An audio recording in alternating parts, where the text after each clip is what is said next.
Here's something that might excite Husker fans. We have the 13th commit. Well, the second 13th commit for the 2013 recruiting class. Zach Hannon, Kansas City, Missouri. To tell us more about this and other recruiting news, he is Bryan Munson of Big Red Report, BigRedReport.com, joining us on our House of Speed hotline here on 93.7 The Ticket. I hope you are still awake after hearing Tom's golf analysis. I'm still here, and I'm still awake. Okay, very good. It was fascinating analysis, wasn't it? Yes. It was good stuff. Are you a golfer? I was taking notes. Yeah, I was. there you go, right. as you should have been. So tell us about Zach Hannon. He chose Nebraska over Arkansas and Missouri. What's Nebraska getting in this big guy, 6'5", 300? Yeah, he's just a shade under 6'5", from what I've been told, probably 6'4", 6'4.5". He's probably about 295 as well, but he's an athletic big guy. And those are the kind of guys you kind of dream of when it comes to playing the offensive tackle position. Number one, you've got to be big enough to go ahead and be able to just kind of hold your ground against guys off the edge. But number two, you've got those defensive ends that are 6'3", 6'4", and 250, 260 that run in the 4'6", 4'7" range off the edge, and that can pin their ears back. So you have to have a guy who can move. And Zach Hannon is one of those guys. I like Zach Hannon a lot for the player that he is. I like Zach Hannon a lot more simply because of the fact of where he's from. I think Kansas City is a market that Nebraska has to do very, very good in every single year. I think they need to get the guys out of Kansas City that they want because, number one, it's the largest, closest open market that's out there. It doesn't have a major university there. It's not, not particularly close to Missouri. It is close somewhat to Kansas, to KU, but in Kansas State a little bit. But it is wide open, and Nebraska needs to be able to pull out of the metro area of Kansas City whoever they want on a yearly basis. Well, Zach Hannon is another one of those guys that kind of fits in the guard mold. Nebraska's been unable to recruit the big-time defense or offensive tackle. I mean, they lost out on Andrus Peat. They haven't had that big-name offensive tackle recruit. Could he move over to tackle, or is he a straight guard? No, I think he could play. I think he could play tackle. Look at what Nebraska's doing, currently without Hardrick around. I mean, guys that you're trying to figure out a way to get him on the field. I think Cotton's a guy that potentially looks like a prototypical left tackle, but Andrew Rodriguez is not. And before him, Jeremiah Searles was not. And it's just, Nebraska's done their best with finding those big athletic guys and making it work. But you're right, not that elite guy that really comes up out of the high school ranks. And you don't really need to work on anything except maybe converting and changing the body a little bit, toughening them up a little bit and adding some strength to that chassis. I think Hannon is a guy that could play out there. He potentially could be a very, very good guard. I like Samuelson. I think Samuelson could play basically anywhere across the offensive line. I love his film. But you're right. Nebraska needs to find that 6'6", 6'7", 285, 295-pound guy and get him in there and make him really that left tackle guy they've been looking for. Talking Husker recruiting with Bryan Munson of Big Red Report magazine, BigRedReport.com. It is Gaskins and Stevens here on 93.7 The Ticket and theticketfm.com. When it comes to Kansas City, the Kansas City area, how fertile of a recruiting ground is it? And how important do you think it is for Nebraska to tap into it? Because they used to a lot back in the Osborne and Solich days.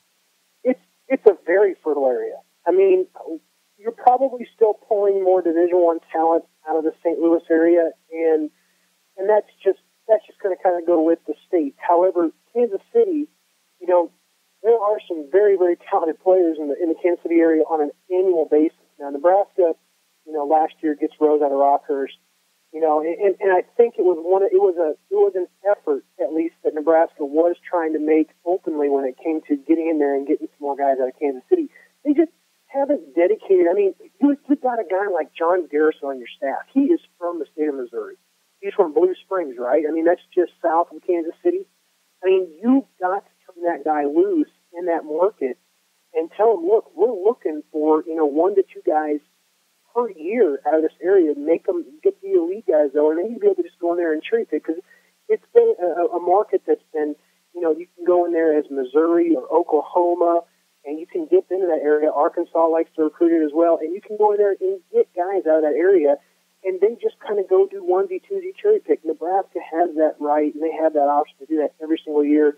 I mean, I'm telling you, you're 2.5 hours away from being in downtown Lincoln if you just drive up I-29 and cut over. I mean, it's just a hop, skip, and a jump away. Nebraska needs to take advantage of that. Yeah, and as I mentioned, they used to a lot with Tom Osborne and Frank Solich at the helm, but those were also back in the days when Nebraska was consistently a top 5 or a top 10 program, and they were far better most years than KU, K-State, Missouri, Iowa State, anything around.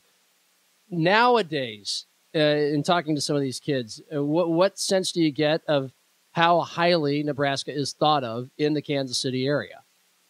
Well, I'll even go one further, and I'll tell you this, that when Nebraska was hitting the Kansas City market last year with Rose, and they really did try to scramble the 2 years before that and tried to get some guys out of there. You know, Admire, or what was it? Dylan Admire, I think, was a kid that went to Kansas after he committed or was loosed by Nebraska 2 years ago. There was definitely a welcome message sent from the prep coaches of the Kansas City area back to Nebraska, and they were happy to see him again. I talked to a lot of the prep coaches around that area, and they were very, very happy to see those guys come in. And number one, one of the reasons why is because even when Nebraska comes in and there isn't a player there, the Nebraska coaching staff is famous for sitting down and just taking the time to kind of go over things of what's going on at the high school, what they're trying to kind of do on the field, and they'll help them out. And they just literally will sit down with them and help them out. And that is very, very well thought of by those coaches, at least it was there at the time. I just have not seen that same type of effort, out of the staff like they were trying to do 2 years ago. Bryan Munson of Big Red Report and BigRedReport.com, our guest. We're hearing that Jonathan Rose will announce anytime, either today or tomorrow, his intent to transfer from Auburn, could be to Nebraska. What is the timeline for him that you're hearing the latest?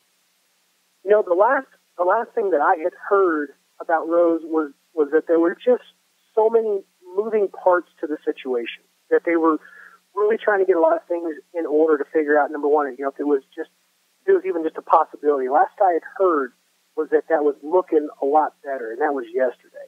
I expect to hear something back on the possible transfer of Rose in the next 24, 48 hours personally.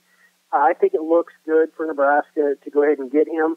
And I think that's a really good fit to bring him in there. A longer cornerback obviously is what Nebraska's kind of gearing towards, I think, despite having a couple guys that don't pass the eyeball test. I got Josh Mitchell around, but Rose is he's a 6'2" guy and can really, really run, and you can never have enough of those guys around on your football team. Hearing about Torrey Hunter Jr., just visited campus. Of course, we know about his dad, pretty good baseball player. Nebraska's tried that, the two-sport athlete before with Kyrie Cooper. What is his future in, baseball or football? That's a great question. I know more about him as a football player than I do a baseball player. I know that there's a strong desire there by him to play both sports, and I think he's looking for a program that's willing to go ahead and give him at least the chance, the opportunity to play both sports. Personally, I really, really like him as a football player. He's the kind of guy that does a lot at the X spot as a wide receiver that 6'4", 6'4.5" guys, are asked to do. He's a tremendous athlete. I think that he has the ability to go up and get the ball at the highest point and pull it down because he has excellent leaping ability. He has great hands. Just an excellent athlete as a wide receiver. And I don't think you know enough of those guys around as well. But I think that Nebraska chances for Hunter are reasonably good. He told me that he's looking forward to getting back to Lincoln this fall for an official visit. Now, I will remind you guys that the word was that he actually picked up a written offer from Alabama yesterday. So I think the competition is only going to increase to get a guy like Hunter, considering he leaving this fall when he wants to take an official visit. I think he's going to become a very, very popular guy.